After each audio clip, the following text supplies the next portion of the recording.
एक बार भगवान बुद्ध जेतवन विहार में रह रहे थे। भिक्षु चक्षुपाल भगवान से मिलने के लिए आए थे। उनके आगमन के साथ उनकी दिनचर्या, व्यवहार और गुणों की चर्चा भी हुई। भिक्षु चक्षुपाल अंधे थे।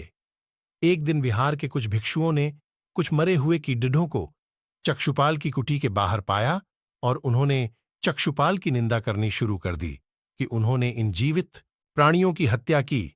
भगवान बुद्ध ने निंदा कर रहे उन भिक्षुओं को बुलाया और पूछा कि क्या तुमने भिक्षु को कीड़े मारते हुए देखा है? उन्होंने उत्तर दिया, नहीं। इस पर भगवान बुद्ध ने उन साधकों से कहा कि जैसे तुमने उन्हें कीड़ों को मारते हुए नहीं देखा, वैसे ही चक्षुपाल ने भी उन्हें मरते हुए नहीं देखा और उन्होंने कीड़ों को जानबूझकर नहीं मारा है, इसलिए उनकी भर्त्सना करना उचित नहीं है। भिक्षुओं ने इसके बाद पूछा कि चक्षुपाल अंधे क्यों हैं?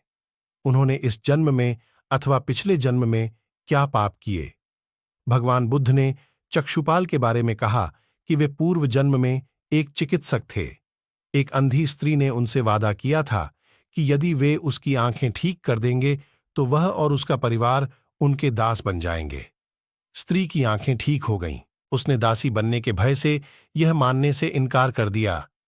चिकित्सक को तो पता था कि उस स्त्री की आंखें ठीक हो गई हैं। वह झूठ बोल रही है। उसे सबक सिखाने के लिए या बदला लेने के लिए चक्षुपाल ने दूसरी दवा दी। उस दवा से महिला फिर अंधी हो गई। वह कितना ही रोई पीटी, लेकिन चक्षुपाल जरा भी नहीं पसीजा।